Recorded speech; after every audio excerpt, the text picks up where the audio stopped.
You ask Tiger to solve. This deals with linear equations with one unknown. The final result is g equals 8. Let's solve it step by step. Group all constants on the right side of the equation. Subtract 7 from both sides.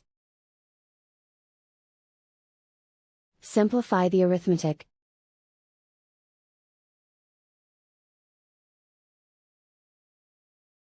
Isolate the g. Divide both sides by 3.